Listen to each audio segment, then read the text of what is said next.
Kita akan melakukan tindakan steril pada seekor primata.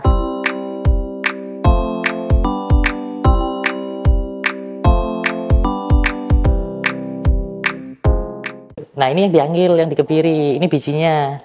Ini yang tempat produksi spermanya. Jadi diambil.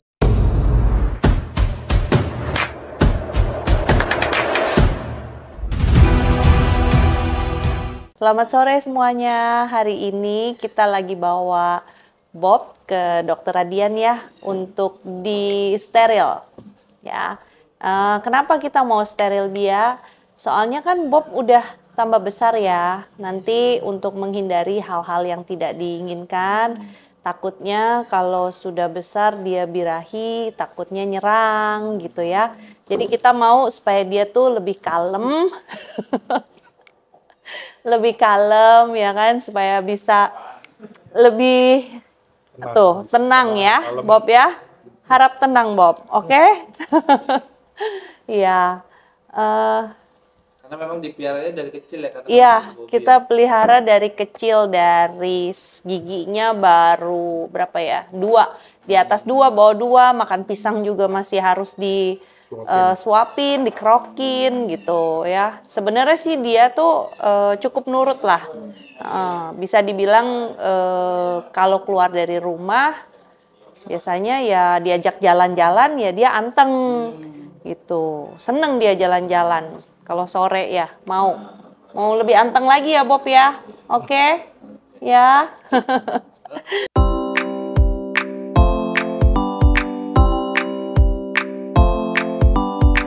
Semua sahabat pencinta semua hewan ciptaan Tuhan, marilah kita menabur kasih sayang. Terus untuk steril sendiri, karena dia ngambil organ reproduksi, ketika organ reproduksi diambil kan hormon reproduksi pasti kadarnya menurun nih. Yeah.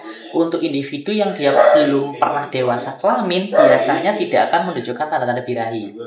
Tapi kalau dia sudah dewasa kelamin, kadang masih bisa menunjukkan tanda birahi. Karena tanda birahi itu muncul ada 2 faktor. Faktor yang pertama karena hormonal, khususnya yang dia sudah dewasa kelamin. Yang kedua karena dia mengamati apa yang dia lihat di lingkungannya. Terus efek jangka panjang apa? Karena dia hormon reproduksinya kadarnya menurun, lama-kelamaan dia jadi lebih jinak. Temperamennya menurun. Karena yang mempengaruhi mood, kan sebenarnya hormon reproduksi nih. Karena lebih stabil, moodnya akan berkurang, dia akan lebih jinak. Terus terus kadang ada beberapa individu yang dia marking, jadi suka pipis sembarangan. Primata jarang melakukan marking, tapi kadang ada beberapa individu yang contoh dia dipelihara di lingkungan yang ada anjing atau kucing. Jadi dia ngamatin aktivitasnya. Kadang dia ikutan marking. Tapi ketika dia udah di steril, aktivitas markingnya dia akan berkurang, menurun. No, nggak boleh. No. Terus setelah itu, karena dia jadi lebih malas, lebih kalem, dampak buruknya nafsu makan kan naik, gampang obesitas. Jadi nanti semisal dia nafsu makannya naik karena gampang obesitas, jadi harus dikontrol. Karena kalau namanya obesitas memang kelihatannya lucu nih, tapi kan sebenarnya nggak bagus untuk kesehatan ya.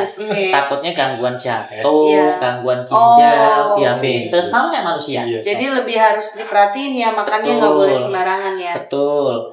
Terus untuk tindakan kebiri sendiri, karena ada obat bius. Bius kan secara umum ada bius lokal, ada bius umum yang disuntik, ada bius gas. Guys. Nah, untuk tindakan operasi pada hewan, bius lokal jarang digunakan karena berhubungan dengan temperamen. Kalau manusia kan bisa diajak koordinasi nih, udah nggak ngerasain dia diem aja. Tapi kalau hewan kan kadang dia takut dan menyerang. Makanya untuk pembiusan yang mau digunakan di hewan itu ada anestesi umum sama anestesi gas. Orang terkadang mereka bilang anestesi gas lebih aman dibanding umum, padahal sama saja. Dua-duanya sama-sama obat keras. Terus kalaupun dia mau anestesi gas, pasti premedikasi atau untuk menenangkan dia ada bios umum yang disuntikan dulu.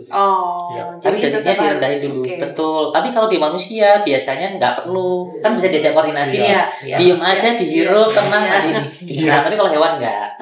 Jadi dua-duanya sebenarnya kalau dibilang resiko sama-sama ada. Karena obat bios itu obat keras. Resikonya apa? Secara teori ada dua hal yang bisa berdampak dari pembiusan. Yang pertama itu kemungkinan adanya gangguan organ dalam.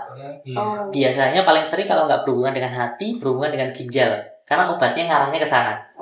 Karena kan kalau hati buat detoksifikasi racun, ginjal buat penyaringan. Makanya biasanya hubungannya ke sana.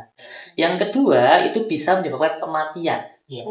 Sama kayak manusia, kadang kan ada yang mau sesar, nggak tahu tiba-tiba takdirnya meninggal. Atau ada yang habis sesar tiba-tiba harus cuci darah karena ada gangguan ginjal. Tapi itu beberapa hal yang nggak bisa kita prediksi, berarti gitu. Bisa dibilang 1 dari 1 juta. Tapi resiko ada. Terus biasanya untuk meminimalisir resiko, kadang dokter menyarankan untuk lab darah dulu. Kalau di manusia kan ketika ada pembiusan itu prosedur yang wajib dilakukan. Tapi kalau di hewan kadang belum umum, karena kadang beberapa orang anggap hewan kan beda dengan manusia, sehingga mereka kadang dalam melakukan tindakan masih ada beberapa pertimbangan, salah satunya biaya. Nah, ini nanti biasanya kalau semisal dilakukan lab darah, tujuannya apa? Kadang dari penampakan fisik kelihatannya sehat, pas dilakukan lab darah, nggak taunya ada kolesterol, jantung, kita nggak tahu kan. Biasanya untuk meminimalisir ke sana. Bisa kolesterol juga. Betul. Jadi semisal contoh dari hasil lab darah kita tahu, oh ternyata dia ada masalah ini nih. Biasanya untuk pertimbangan dokter yang pertama, apakah memang boleh dilakukan tindakan operasi saat ini atau tidak. Yang kedua, ternyata boleh. Kita ada hal lain lagi yang kita temukan, oh dia ternyata ada diabetes. Berarti nanti setelah operasi ada treatment khusus, baik kepakannya maupun obat dan perawatan luka. Biasanya lebih ke arah sana. Nah, ini nanti tetap mau dilakukan tindakan? Mau.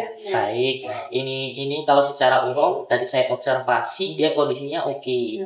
Kalau semisal secara umum biasanya kita jadikan patokan apakah dia layak tindakan atau tidak. Yang pertama biasanya kita ngeliat dia aktif atau enggak. Karena kalau sehat pasti aktif, tapi kalau dia awal-awal sakit kan biasanya lebih murung gitu. Terus yang kedua, saya melihat respon dia ke lingkungan. Kalau lagi meriang, badan dipegang aja gak enak, sama kayak kita. Tapi dia kan enggak nih, malah deketin orang. Artinya kan badannya memang fit. Terus yang ketiga, semisal dia demam, pasti yang pertama mata merah. Iya kan? Terus kadang dia megap-megap. Sama kayak orang aja. Kan dia matanya merah karena demam tinggi, terus dia megap-megap karena badan panas, terus produksi keringat lebih banyak. Ini enggak. Karena kalau saya cek pakai termometer pasti dia berontak ini kalau karakternya begini. Karena lewat pantat kan. Terus untuk kalau melihat dia hipotermi apa enggak, kalau hipotermi pasti dia rambutnya berdiri semua, terus dianya diem menggigil. Ini kan enggak. Jadi secara umum kalau observasi kayak gini sih dia kondisinya oke. Iya. Ya dikepiri ya di sini ya.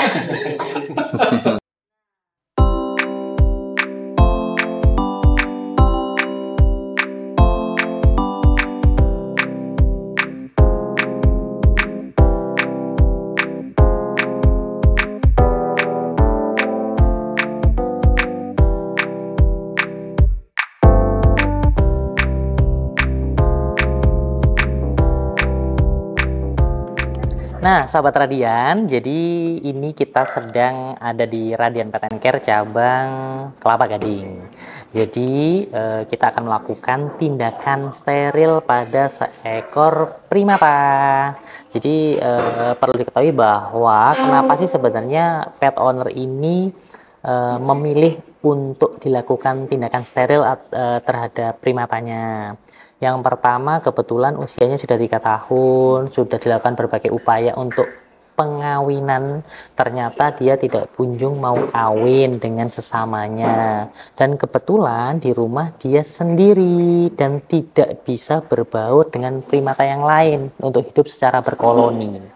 Untuk kesehatannya, untuk mencegah adanya gangguan prostat, mencegah adanya kanker atau tumor testis, akhirnya diputuskan untuk dilakukan tindakan kebiri.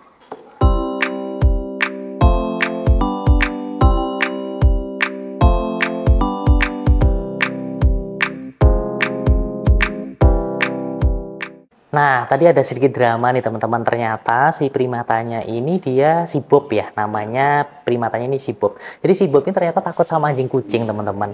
Menyebabkan ketika dilakukan pemeriksaan di sini, karena di sini banyak rawat inap anjing kucing, suaranya juga terdengar, dia jadi panik. Menyebabkan dia menjadi sedikit seolah-olah lebih agresif. Akhirnya tadi diputuskan untuk dilakukan pemeriksaan di ruang tunggu di bawah. Karena kebetulan nggak ada anjing kucing kan. Harapannya sih dia bisa lebih tenang. Jadi ketika dilakukan pemeriksaan fisik dan nanti tindakan pembiusan, dianya lebih tenang dan tidak terjadi hambatan. Nah ini yang diambil, yang dikebiri. Ini bijinya. Ini yang tempat produksi spermanya. Jadi diambil. Hormon reproduksi utama dihasilkan di sini. Tapi di bagian tubuh yang lain juga ada yang hasilin meskipun kadarnya rendah. Makanya pada beberapa kasus biasanya ketika ini sudah diambil temperamennya berubah jadi lebih kalem. Nah, ini tadi kita sudah selesai melakukan tindakan. Tadi kan teman-teman sudah melihat ya proses dari awal sampai akhir. Dan ternyata tidak semua pemeriksaan itu harus dilakukan di meja periksa. Terkadang ada beberapa individu yang dia takut dengan lingkungan yang asing sehingga memerlukan treatment khusus dalam pemeriksaan. Dan buat teman-teman semuanya, semisal teman-teman bingung, mau bertanya seputar apapun tentang kesehatan hewan, nggak cuma anjing kucing, tapi semua hewan ya, dari yang kecil sampai yang besar, teman-teman bisa tanya, chat aja di kolom komentar di bawah ini. Sampai ketemu di episode selanjutnya, dadah!